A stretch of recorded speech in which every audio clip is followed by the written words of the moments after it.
अस्सलाम वालेकुम और गुड इवनिंग। एक बार फिर से मुबीन की जानिब से बहुत बहुत खुश आमदीद। बच्चे, बूढ़े, ख़वातीन, हज़रात, जो भी समाअत फरमा रहे हैं, जो भी इस वीडियो के थ्रू मेरे साथ कनेक्टेड हैं, उनको बहुत बहुत खुश आमदीद और एंजॉय द लाइफ। और हमेशा एक बात कहता हूँ, वो ये कि सफ़ेद बालों में या इस चमड़ी की झुर्रियों में हिम्मत नहीं है कि आपको जीने से रोक सके, right.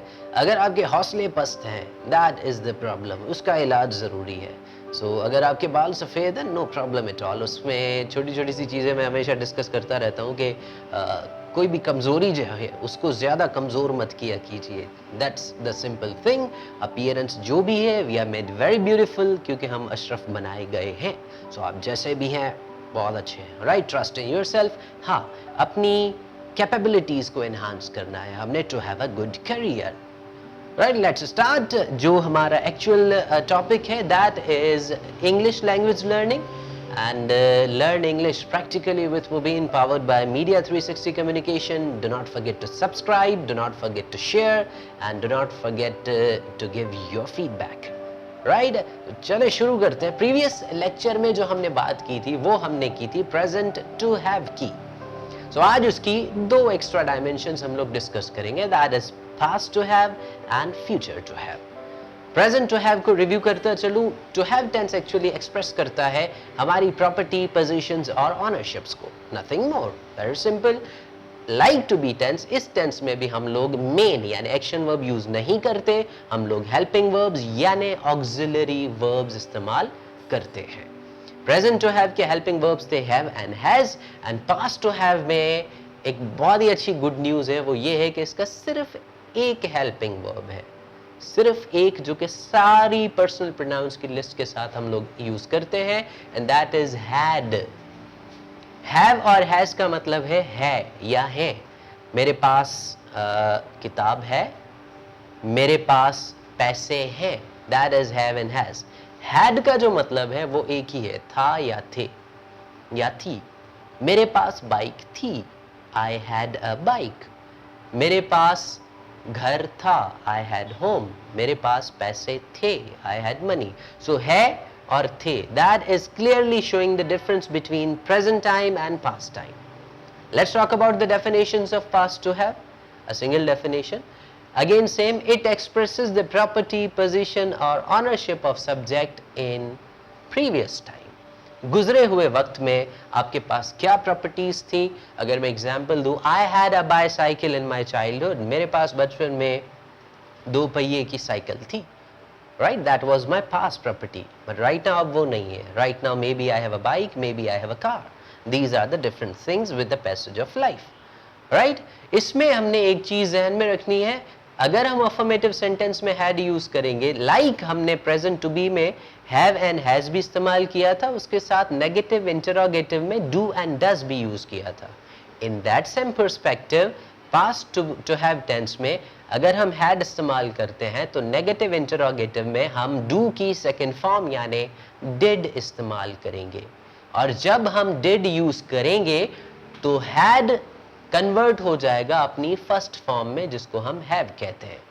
Late me give you the example, I had a bungalow. If I will convert it into the negative form, I didn't have a bungalow या I did not have a bungalow.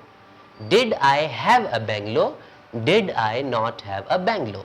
इन चारों sentences में जहां पर हमने did use किया है, आपने गौर किया होगा that had has been connected changed into have first form. Reason, एक ही सेंटेंस में दो वर्ब्स हो और दोनों सेकंड फॉर्म में हो, that's not the rule to carry on. Past indefinite में इसको आगे चल के फर्दर डिस्कस करेंगे, right. The next perspective is future to have. Simple and easy, ये भी प्रॉपर्टी, पोजीशन और ऑनरशिप शो करता है, लेकिन आने वाले वक्त में। और इसके जो एंडिंग साउंड्स होंगे, जैसे प्रेजेंट टू बी के थे है, पास्ट टू बी के थे था, थी या थे, फ्यूचर टू बी के होगा, होंगी, होंगे। These are the simple. For example मैं कहूँ मेरे पास मास्टर्स डिग्री होगी, that is the future aspect of to have. मेरे पास बहुत सारे पैसे होंगे, मेरे पास चंद दोस्त होंगे. So these are the property, positions and ownership, what I believe. Right और इसमें भी जैसे प्रेजेंट में पास्ट में हेल्पिंग वर्ब्स चेंज है, in the same way future में हेल्पिंग वर्ब्स का डिफरेंस होता है. और फ्यूचर टू हैव में जो हम हेल्पिंग वर्ब इस्तेमाल करते हैं वो होते हैं shall have and will have. Future to be और फ्यूचर टू हैव में कंफ्यूज नहीं होना. फ्यूचर टू बी के हेल्पिंग वर्ब्स थे shall be and will be. To be था, दैट इज वाई बी. ये टू हैव है, that is why have. shall have and will have and the case is same. First person यानी I और we के साथ हम लोग shall have इस्तेमाल करेंगे and rest of the other pronouns will carry will have as helping verb. और object में हम लोग कोई भी प्रॉपर्टी, कोई भी पोजीशन या कोई भी ऑनरशिप इस्तेमाल कर सकते हैं और सब्जेक्ट में ऑब्वियसली हम लोग पर्सनल प्रोनाउंस यूज करेंगे. हेल्पिंग वर्ब का चेंज होना टेंस की चेंजिंग यानी वक्त की चेंजिंग का अंदाजा दिलवाता है. सो दैट इज वाई अगर आप अभी की बात करेंगे तो आप हेल्पिंग वर्ब्स भी प्रेजेंट के यूज करेंगे. अगर आप कल की बात करेंगे, गुजरे हुए कल की, तो आप पास्ट के हेल्पिंग वर्ब्स यूज करेंगे. If you are talking about future, definitely you will have to carry on the helping verbs of future, चाहे वो टू बी हो या टू हैव हो.